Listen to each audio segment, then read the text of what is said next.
আজকের এই মহতী সময়, যে সময় আমরা এসে দাঁড়িয়েছি, খুব কঠিন সময়ের মধ্যে দিয়ে আমাদের রাজ্য, আমাদের রাষ্ট্র এবং আমাদের দেশ চলছে। এমন একটা পরিস্থিতিতে সারা বাংলা জুড়ে মানুষকে ফেলে দেওয়া হয়েছে, যে পরিস্থিতি খুব ভয়ানক। মানুষকে সর্বসময় কিভাবে ব্যস্ততা রাখা যায় তার প্ল্যান প্রোগ্রাম এরা করে নিয়েছে। এক কেন্দ্রের সরকার, বর্বর সরকার, অপদার্থ সরকার, যে কিনা দিনের পর দিন মানুষকে ভাঁওতা দিয়ে, ধোঁকা দিয়ে, বিভিন্নভাবে চক্রান্ত করে দেশের নাগরিকদেরকে হয়রানি করা যায় কিভাবে তার প্ল্যান প্রোগ্রামকে বাস্তবায়ন করছে। একদিকে চাকরি নেই, কর্মসংস্থান নেই, শিক্ষা নেই, স্বাস্থ্য নেই। আমার দেশের মানুষ দুবেলা দুমুঠো পেটে ভাত দেওয়ার জন্য তারা অন্য কান্ট্রিতে যে ব্যবসা করছে, বাণিজ্য করছে, চাকরি করছে, নকরি করছে। আর ঠিক তার সাথে সাথে আপনারা দেখেছেন গত কয়েকদিন আগে দিল্লির মতো জায়গায়, যেটা আমার দেশের প্রাণকেন্দ্র, সেই দিল্লিতে একটা বিস্ফোরণ করা হয়েছে। যে বা যারা করেছে তাদের বিরুদ্ধে আমরা গতকাল কলিকাতার রাজপথে পীরজাদা নওশাদ সিদ্দিকী সাহেব ইন্ডিয়ান সেকুলার ফ্রন্টের ব্যানারে এবং দলের চেয়ারম্যান হিসাবে তিনি প্রতিবাদ জানিয়েছেন যে এই জঙ্গিবাদ ভারতবর্ষ থেকে খতম করতে হবে। জঙ্গিবাদের ঠাঁই এই ভারতবর্ষের জমিনে নেই, জঙ্গিবাদের স্থান এই ভারতবর্ষে নেই। এই বার্তা পীরজাদা নওশাদ সিদ্দিকী দিয়েছেন। কিন্তু আমরা বলতে চাই, ইন্ডিয়ান সেকুলার ফ্রন্ট 2021 সালে যার জন্ম হয়েছে, 2021 সাল থেকে যার পথ চলা শুরু হয়েছে, সেই ইন্ডিয়ান সেকুলার ফ্রন্টের সৈনিক যারা, তারা রাস্তায় নেমে বলছে ভারতবর্ষের জমিনে কোনো অরাজকতা করা চলবে না,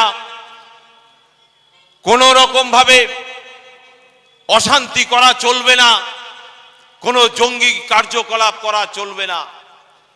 কিন্তু এই রাজ্যে আরো, এই দেশে আরো বড় বড় গভর্নমেন্ট, বড় বড় রাজনৈতিক দল আছে, তাদের মুখে কুলুপ লাগিয়ে বসে আছে তারা।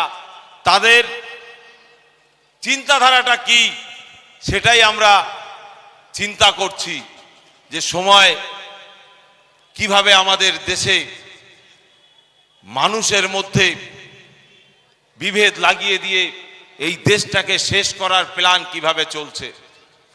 আমাদের এইখানে বসিরহাট দক্ষিণের আজকের যে এই অধিকার সভা, এখানে ওয়াকফ সংশোধনী বিল এবং আরো বিভিন্ন দাবি নিয়ে এই অধিকার সভা হচ্ছে। কিন্তু এই অধিকার সভার মধ্যে এটাও আপনাদের জানা দরকার, একজন গরিব খেটে খাওয়া মেহনতি মানুষ, তার কাজ, তার বাচ্চার শিক্ষা, তার বাচ্চার স্বাস্থ্য, সেটা নিয়েও আমরা লড়াই করছি, সংগ্রাম করছি।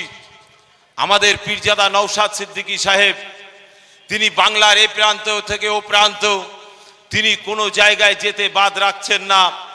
আপনাকে খেয়াল করতে হবে যে আপনার জন্য লড়াই সংগ্রামটা করছে কে, আপনার বাচ্চার জন্য লড়াই সংগ্রামটা করছে কে, আপনার মা বোনের জন্য লড়াই সংগ্রামটা করছে কে।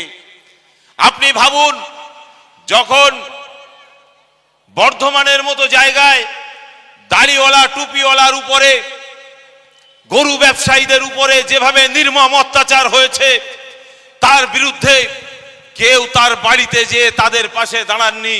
কিন্তু পীরজাদা নওশাদ সিদ্দিকী ছেড়ে কথা বলেননি, তাদেরকে জেলবন্দি করে তারপরে তিনি ফিরেছেন। এরই নাম নওশাদ সিদ্দিকী। নওশাদ সিদ্দিকী এমন সমাজ গঠন করতে চাইছেন যে সমাজের মধ্যে দুর্নীতি থাকবে না, যে সমাজের মধ্যে ভাই ভাইয়ের মধ্যে হিংসা থাকবে না, তাই তো আমরা তার বক্তব্যের মধ্যে দেখেছি, তুমি তৃণমূল হও, সিপিএম হও, কংগ্রেস হও, আরএসপি হও, ফরওয়ার্ড ব্লক হও, আর যে রাজনৈতিক দলটা করো না কেন, দিনের শেষে তুমি ভাই।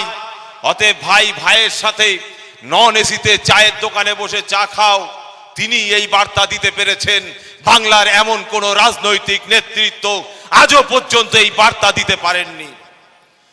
আজকের দিনে পীরজাদা নওশাদ সিদ্দিকী তিনি বলেছেন যে এই পশ্চিম বাংলার যেদিন দেখবেন শুভেন্দু অধিকারী আর মমতা ব্যানার্জি মারামারি করবে, যেদিন দেখবেন অভিষেক ব্যানার্জি আর নওশাদ সিদ্দিকী মারামারি করবে, সেদিন আপনারা গ্রামে তৃণমূল আর সিপিএম, তৃণমূল আর আইএসএফ, তৃণমূল আর বিজেপি, সেদিন আপনারা মারামারি করবেন।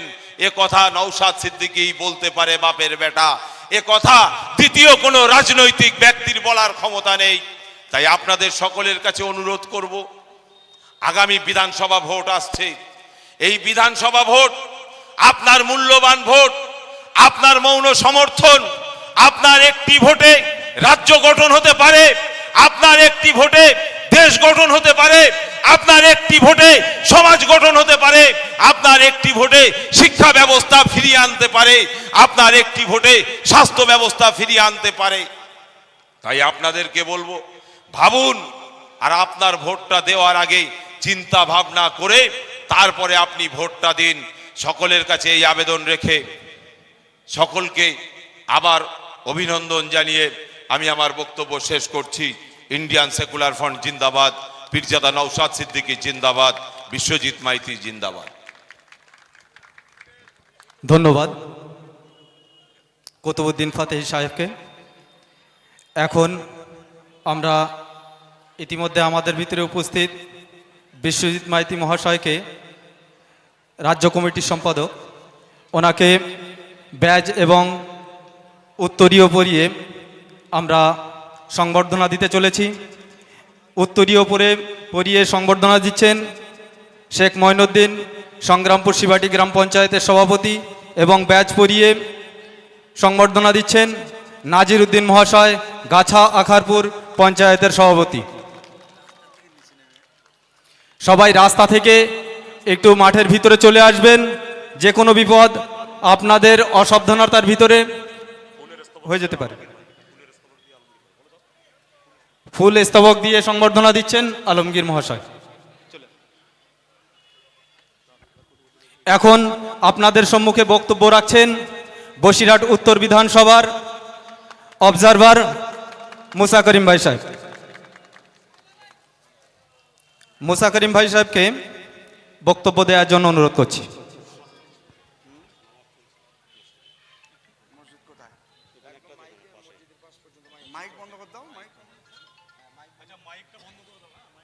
নামাজ চলছে, মাইকটা বন্ধ করে দেন, বক্সটা ছাড়েন, নামাজ শেষে আর মাইক ছাড়বেন। হ্যালো, প্রথমত ভাই আপনাদের কাছে একটা অনুরোধ করব, আপনারা যারা রাস্তার উপরে দাঁড়িয়ে আছেন, ইভিএম মেশিন ট্রাক ভর্তি করে গণনা কেন্দ্র থেকে চুরি হচ্ছে, এবং ভারতবর্ষের বিরোধী দলনেতা মাননীয় রাহুল গান্ধীজি মহাশয় তিনি প্রমাণ করিয়েছেন এই কেন্দ্র সরকার, বিজেপি সরকার ভোট চুরি করে তিনি ক্ষমতায় আছেন, এবং সেই ভোট চুরিকে সমর্থন করেছেন মাননীয় মুখ্যমন্ত্রীর ভাইপো মাননীয় অভিষেক বন্দ্যোপাধ্যায়। আপনাদের কাছে একটা প্রশ্ন, আপনারা বলেন, যদি কেন্দ্র সরকার ভোট চুরি করে ক্ষমতায় থাকতে পারে, এটা যদি সত্যি হয়, তাহলে রাজ্য সরকার ভোট চুরি করে পশ্চিমবাংলায় 3 বারের মাথায় ক্ষমতায় এসছে, এটাও সত্য।